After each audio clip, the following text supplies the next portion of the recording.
Hi, it is Friday, which means it's the start of our People Like You podcast. My name is Emmanuel Osasiri, your online personal trainer and wellness coach. And today on the People Like You podcast, we have a very special guest, Mr. Sean Crumpler. Hi. So Sean is actually a coworker at my day job at a processing plant, and basically we've had a couple of good conversations about the what it takes to kind of lose weight, the different approaches, and pretty much what you're doing right now currently. So I won't talk too much, but I'll go ahead and let you take the floor. Go ahead and tell us about yourself and where you're at currently with your weight loss goals. Well, like you said, my name is Sean Crumpler. I'm 46 years old. I'm married. I have 2 kids. One of them's going to be 19 in a couple weeks.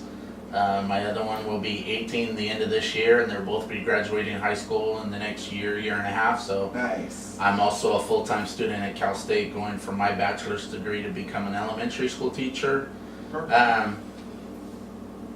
Where I'm at fitness-wise is I have a goal in mind that I'm trying to get there. Currently I deal with a lot of pain in my knees, and a lot of that I know is from my weight. It's also from past injuries that I've had, but for the majority of it, it's my weight. And I've had doctors tell me that each pound of weight that you have on your body is worth 4 pounds of pressure on your knees. So I'm currently over 300 pounds, so I've got 1,200 pounds roughly sitting on my knees. Right, but and you've lost weight before, right? Based upon what we've said, like this is a process that you've been through already, and it's been kind of like a roller coaster ride. A lot of it, it's like I'll do stuff and I'll try different things, and I'll get results, but then I get bored with it and I can't sustain it. Right. So it's like I put the weight back on and then some, and so. I mean, yeah, it's just, I'm trying to find things, along my journey I've learned that you can't diet, because a diet is just a fad. Once you stop that diet, like Atkins diet, the keto diet, all that stuff, once you stop it, a lot of the times you gain the weight back. It's not sustainable if you stop the diet process that you do. But what you have to do is you have to make lifestyle changes in the way you eat and everything like that. My big problem is portion control. I love to eat. I love food. Right, we all do. So I mean, I eat till I feel like I'm full, and by the time I feel like I'm full, I've already overate, because it takes so long for that food to register onto your body and stuff. So like right now, I'm just trying to do like portion control, smaller portions. I've cut out a lot of sodas. I mean, like you said, I work with you at the manufacturing plant out in Buttonwillow, and I mean, I drink. In a 12-hour day, I've drank up to 12-ounce cans of soda. Right. And that's a lot of sugar and stuff to be consuming. So, what are some things that have worked for you right now? Because you talked about your biking to school now during your night classes and everything. And so, go ahead and share some of that stuff. Like I said, I've got the pain in my knees, so I can't do a lot of exercising because of the jarring in my knees and everything. And I mean, I've been seeing you for the past, since February for an injury I had in my left knee, and I mean, it's not strong enough, and I don't think it will be strong enough for a while.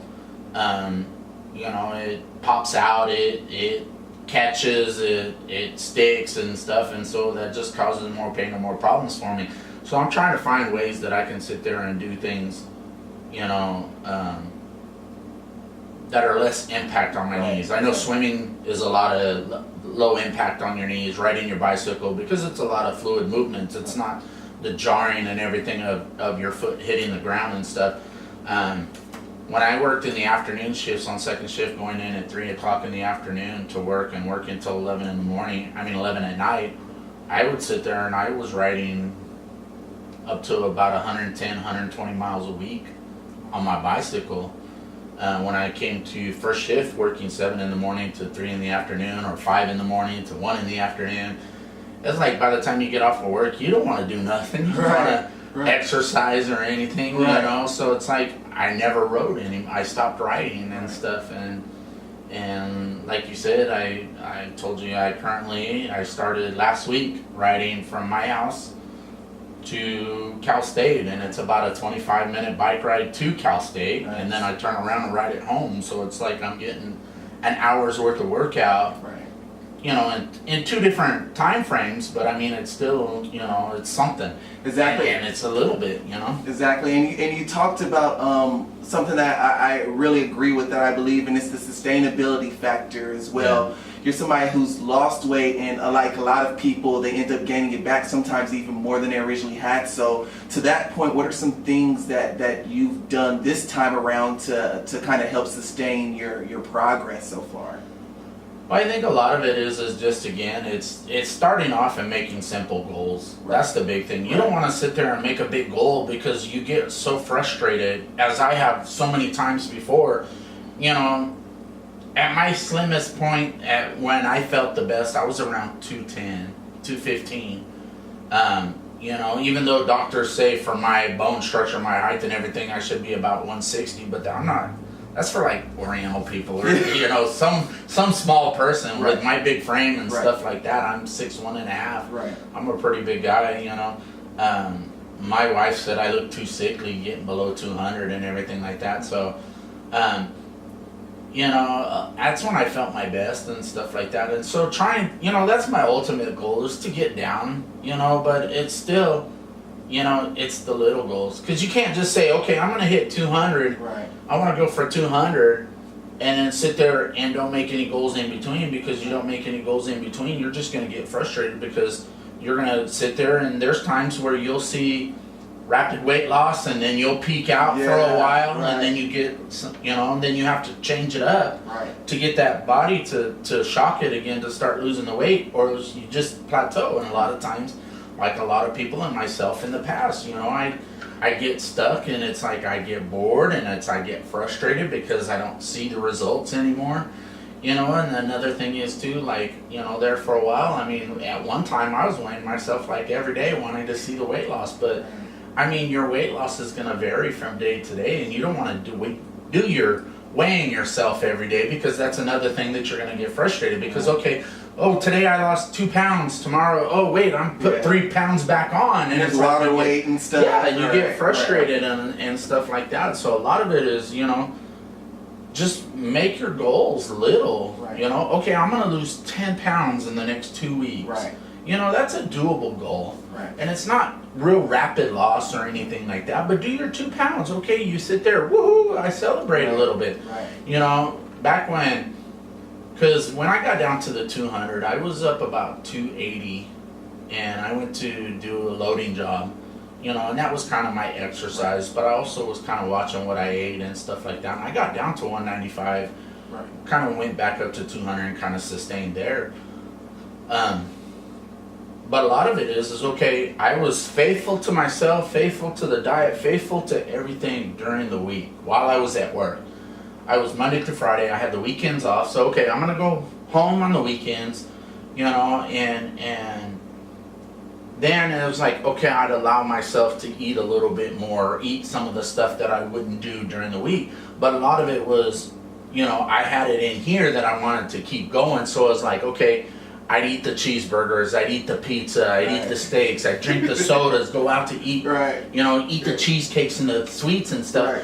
But come Monday morning or come Monday, I was right back at it, cutting that stuff out, getting back to what I needed to do, and I was doing that for the week. So, I mean, you know, that was kind of like my little say, hey, you know what, you're doing a good job, you know, doing this, and it's like, okay, I'm celebrate a little bit, you know? Choose, yeah, but I mean, but don't go hog wild and stuff, and a lot of times, you know, with people, and even I have in the past, it's like, okay, you know, right now it's hard for me because my family's all skinny and everything like that, and they got cookies and they've got sweets in the house and everything, and they're eating it in front of me, and it's like, man, I want it so much, but I gotta do something for my weight and my health and everything like that, you know. And it's like, it's kind of hard if you don't have a good support system too, and that's the other thing, is you gotta have a good support system. Yeah, and that's a good point as well too. I'm glad you said that, because it's sounding like you're saying a big part of your success with the small goals is as far as is just making it a part of your lifestyle. And obviously, like you said, you have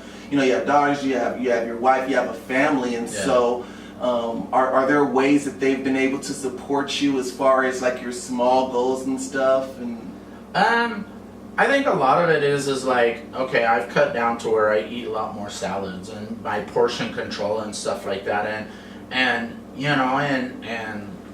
sometimes I need that nudging, right? And I want to say, hey, give me that extra piece of bread or that extra piece of pizza or whatever. I don't want food to go to waste. That's my right. That's another big thing, and stuff like that. And so it's like, just give it to me and I'll eat it right now. But it's like a lot of times too, I've had to sit there and tell myself, tell my wife, hey, get on to me if you see me eating too much and everything like that. And I've had to kind of say, hey, you know what? She's not doing it to be bickering or to be fighting or start a fight with me. She's also helping me look out for myself. Nice. And stuff like that. So I think that's a lot of it is they help me a lot, salads and stuff like that. Right. It's like,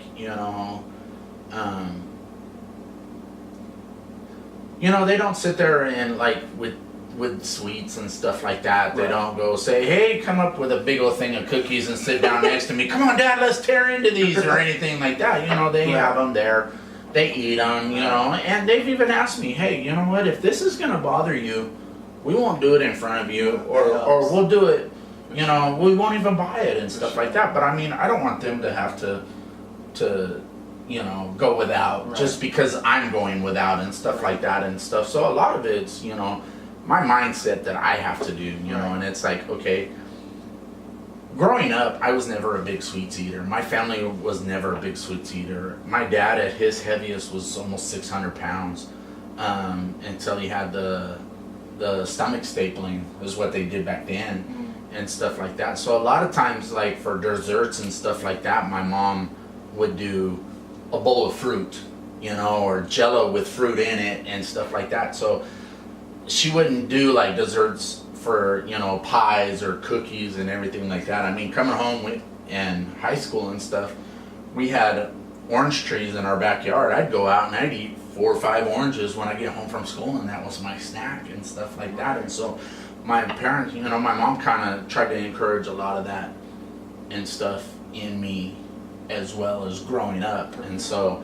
I don't have a real big cravings for sweets. I do eat sweets every now and then, but I mean, I could deal without them. Right. I don't have to have them. Right. My biggest downfall is sodas. Sodas, yeah. And that's got the most sugar of everything. Yeah. And it's like, that's my biggest thing, is just trying to cut out the sodas and stuff, which I've tried to do a lot.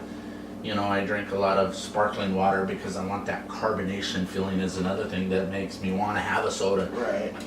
And the other part is I'm ADHD, so and caffeine does the opposite for me. If I don't drink no caffeine, I am bouncing off the walls, I'm fidgety, I'm shaking, it feels like my skin's on crawling and stuff like that. So a lot of times I drink the coffee, I drink the caffeine, Energy drinks, I know you're not supposed to have them.